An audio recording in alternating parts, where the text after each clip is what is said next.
సిటీకి ఎంతో మంది కమిషనర్లు వస్తూ ఉంటారు, పోతూ ఉంటారు. కానీ ఈసారి వచ్చిన వాడు పని ముందే మొదలు పెట్టేశాడు. అతడే జూలియో రిబైరో. ఈ మధ్య ప్రతి టీవీ ఛానల్లో కనిపిస్తున్న పేరు. ఆయన ఇంటర్వ్యూలు కూడా జాతీయ మీడియాలో మనం చూస్తూనే ఉన్నాం. జూలియో అంటే ఒక లెజెండరీ కాప్. ఆయన చేసిన సేవలకు కేంద్రం పద్మభూషణ్తో కూడా సత్కరించింది. అయితే అసలు మన దేశంలో ఎన్కౌంటర్ అనే పదాన్నే పరిచయం చేసిన సూపర్ కాప్ జూలియో. ముఖ్యమంత్రి రిక్వెస్ట్ ను సైతం ఆయన పట్టించుకోలేదు. జూలియో దేశంలోని చాలా ప్రాంతాల్లో పనిచేశారు. ఐపీఎస్ ఆఫీసర్ గా నిజాయితీ, నిబద్ధత, ధైర్యం, ప్రజలంటే గౌరవం, డ్యూటీని దేవుడిలా భావించారు ఆయన. బాల్ ఠాకరే నుంచి చిన్న స్థాయి నేతల వరకు కూడా ముంబైలో జూలియో పేరు బాగా తెలుసు. ఒకానొక సందర్భంలో బాల్ ఠాకరేని కూడా ఎదిరించారు ఆయన.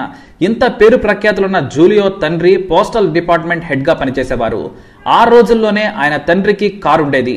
ఖరీదైన సేవియంట్ జేవియర్ స్కూల్లో చదువుకున్న ఆయన డిగ్రీ వరకు మంచి మార్కులతో పాస్ అయ్యారు. డిగ్రీ పూర్తయ్యాక కొన్ని రోజులు ఒక పత్రికలో సబ్ ఎడిటర్ గా పనిచేశారు.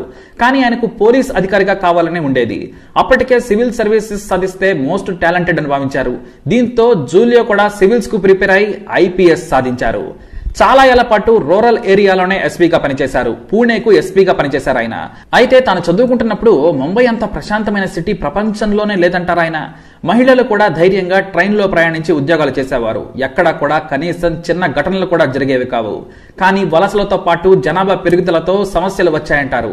పూణేలో ఎస్పీగా పనిచేసిన ఆయన నిజాయితీని ప్రభుత్వం గుర్తించింది. పూణేలో నేరాలను అరికట్టేందుకు క్రిమినల్స్ లో ఒక భయాన్ని పుట్టించారు.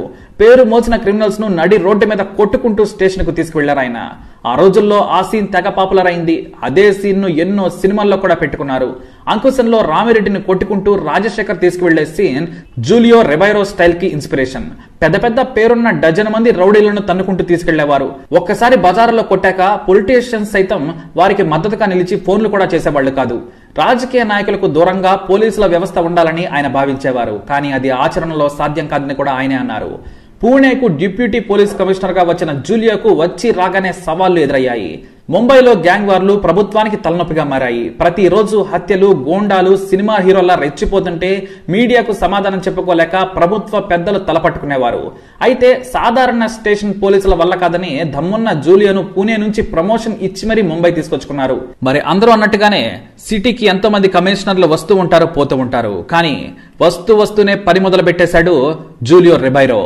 డ్యూటీలో జాయిన్ అయిన రెండో రోజే సూట్ కేసు నిండా డబ్బులతో ఒక పెట్టె తన ఆఫీస్లోకి ఒక వ్యక్తి తీసుకుని వచ్చాడు. ప్రైవేట్ గా పక్కకు తీసుకెళ్లి, ఇలాంటి సూట్ కేసులు మీకు ఎప్పుడంటే అప్పుడు వస్తాయి, కానీ మా గ్యాంగ్ చేసే పనులను చూసి చూడనట్లుగా ఉండాలని కోరాడు. అతడి ధైర్యానికి ఆశ్చర్యపోయిన జూలియో పోలీసు వ్యవస్థలో ఎంత అవినీతి ఉందో మొదటిసారి చూశారు. ఒక క్రిమినల్ మనిషి కమిషనర్ ఆఫీసులోకి డబ్బుతో వచ్చాడంటే ఇంతకు ముందు ఉన్న వారు తీసుకునే ఉంటారని భావించాడు. డబ్బు తీసుకొచ్చిన వ్యక్తిపై కేసు పెట్టి జైల్లో వేసి పారేశాడు. ఆ డబ్బును కోర్టుకు సబ్మిట్ చేశాడు.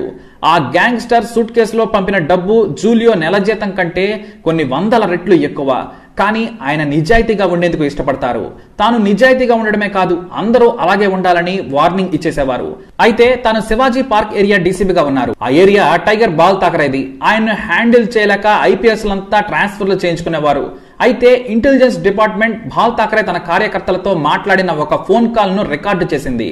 అందులో అవసరమైతే హింసకైనా తెగించేందుకు వెనుకాడవద్దని బాల్ ఠాకరే తన అనుచరులకు సూచించారు. దీంతో మరుసటి రోజు శివాజీ పార్క్ దగ్గర తలపెట్టిన మరాఠా ఆత్మ గౌరవ సభలో హింస చెలరేగే ఛాన్స్ ఉందని ఇంటెలిజెన్స్ ముందస్తు సమాచారం ఇచ్చింది. దీంతో ఠాకరేను మీటింగ్ కు వెళ్లనివ్వకుండా చూడాల్సిన బాధ్యత జూలియోపై పడింది. మీటింగ్ కోసం భారీ ఏర్పాట్లు సాగుతుండగానే బాల్ ఠాకరే ఇంటి ముందు వేలాది మంది కార్యకర్తలున్నారు.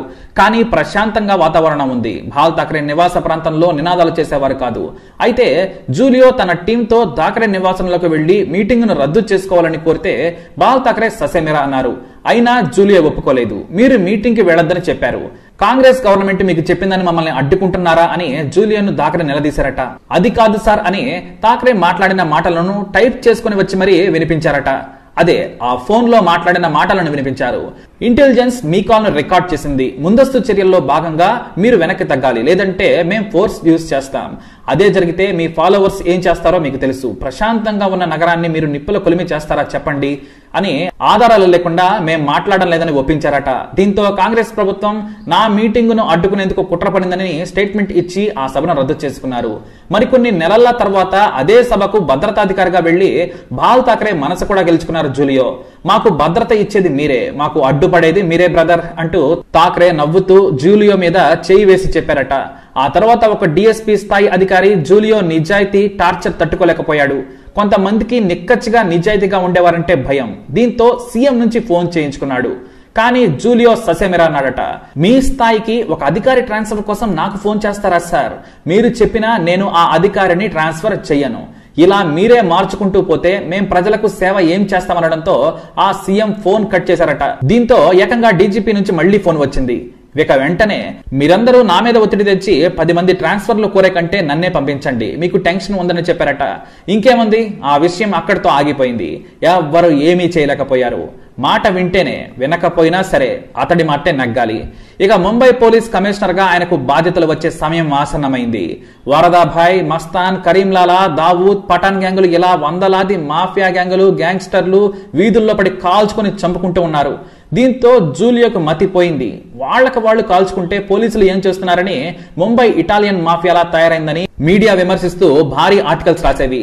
దీంతో తాను ముంబై పోలీస్ కమిషనర్ గా బాధ్యతలు స్వీకరించక ముందే చాలా చాకచక్యంగా ముంబై మాఫియాను మొత్తం లేపారు. నైట్ కి నైట్ ఒక ముంబై మాఫియాలోని వ్యక్తిని చంపేస్తారు. చంపింది పోలీసులే, కానీ అవతల వారిగా క్రియేట్ చేసేస్తారు. ఇక ఆ దెబ్బతో ఆ 2 గ్రూపులు కొట్టుకుంటాయి. ఇలా వాళ్లకి వాళ్లే కాల్చుకునేలా భ్రమ కలిగించేలా స్ట్రాటజీ రూపొందించారు.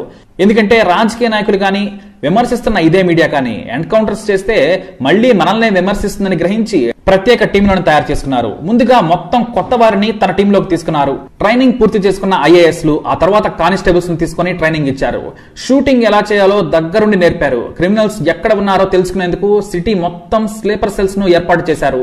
హోటల్స్ లో, పాన్ షాప్స్ లో, బస్ స్టాండ్ లో, బారుల్లో, వ్యభిచార గృహాల్లో 50 మందిని నియమించుకున్నారు.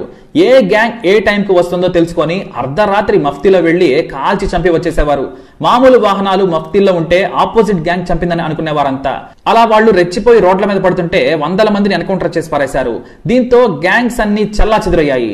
జూలియో డీసీపీగా ఉంటేనే ఇలా ఉందంటే రేపు ఆయన కమిషనర్ అయితే ముంబై మొత్తం క్లీన్ అవుతుందనే వార్తలు సంచలనం సృష్టించాయి. జూలియో 1982 నుంచి 86 వరకు ముంబై పోలీస్ కమిషనర్ గా పనిచేశారు. కానీ 1981లోనే ఆయన పని మొదలు పెట్టేశారు. చోటా క్రిమినల్స్ రోడ్ల మీద తిరగడం తగ్గిపోయింది. ఇక గ్యాంగులు బార్లలో, రెస్టారెంట్ లో కూర్చునేవారు కాదు. అయితే జూలియో చిల్లరగాళ్లందరినీ ఏరేశారు. ఇక పెద్ద తలకాయల పని పట్టాలనుకున్నారు. వారిలో వరదాబాయ్, కరీంలాలా, మస్తాన్ వీరే ముఖ్యం. ఇక దావూద్ గురించి చెప్పాలంటే పిల్లబచ్చా. కానీ వరద పేదలకు సాయం చేస్తూ మంచి పేరు తెచ్చుకున్నాడు. దావూద్ మనుషులు శత్రువులనే కాదు, బిల్డర్స్ ను, సినిమా వారిని బెదిరించడం, హత్యలు చేయడం చేస్తుండేవాడు. శత్రువులను కుక్కల్లా కాల్చి చంపేవాడు. దీంతో జూలియో చిన్నవారిని కాదు, ఏకంగా పెద్దవారిని పట్టుకోవాలని ప్రత్యేకమైన టీంలను ఏర్పాటు చేశాడు.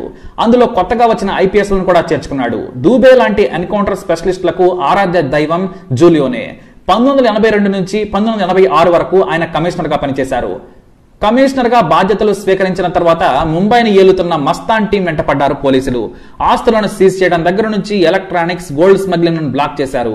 ఆ తర్వాత వరదాబాయ్ లిక్కర్ బిజినెస్ ల నుంచి వ్యభిచార గృహాల వరకు అన్నింటినీ సీజ్ చేసి పారేశారు. వందలాది మంది అనుచరులను అరెస్టు చేశారు. కొంతమందిని అరెస్టు చేసినట్లుగా కూడా చూపించేవారు కాదు. దీంతో ఎన్కౌంటర్ చేస్తారనే ప్రాణభయంతో వణికిపోయేవారు. మస్తాన్ అండర్ గ్రౌండ్ కి వెళ్లిపోయారు. దావూద్ ముంబై నుంచి దుబాయ్కి చెక్కేశాడు. జూలియో కమిషనర్ గా ఉన్నంతసేపు మళ్లీ ఆయన తిరిగి రాలేదు. ఇటు వరదాబాయ్ తన దందాలను, 100 కోట్ల ఆస్తులను వదిలేసి తమిళనాడుకు పారిపోయాడు. కరీంలాలా పేరు కూడా ఆ తర్వాత వినిపించలేదు. అన్ని గ్యాంగులు చల్లా చెదిరైపోయాయి. డాన్లను చెప్పుకునే వాళ్ళు కూడా దేశాలు విడిచి పారిపోయారు. ఇక అదే టైంలో ఆయనకు సిఆర్పిఎఫ్ చీఫ్ గా ప్రమోషన్ వచ్చింది. దీంతో ఆయన ఢిల్లీలో పనిచేశారు. ఆ తర్వాత సిక్కు అల్లర్లను అణిచివేశారు. గుజరాత్ లో మత హింసలను అడ్డుకోవడంలో జూలియోది ప్రత్యేక పాత్ర. ఇలా దేశంలోనే ఎన్నో రకాల పదవుల్లో పనిచేశారు. అయితే ఆయన రిటైర్మెంట్ అయినా కూడా గొమేనియాకు భారత అంబాసిడర్ గా వెళ్లిన కొద్ది రోజులకే ఆయనపై అక్కడ సిక్కు గ్రూపు హత్యాయత్నం చేసింది. కానీ ఆయన ప్రాణాలతో బయటపడ్డారు.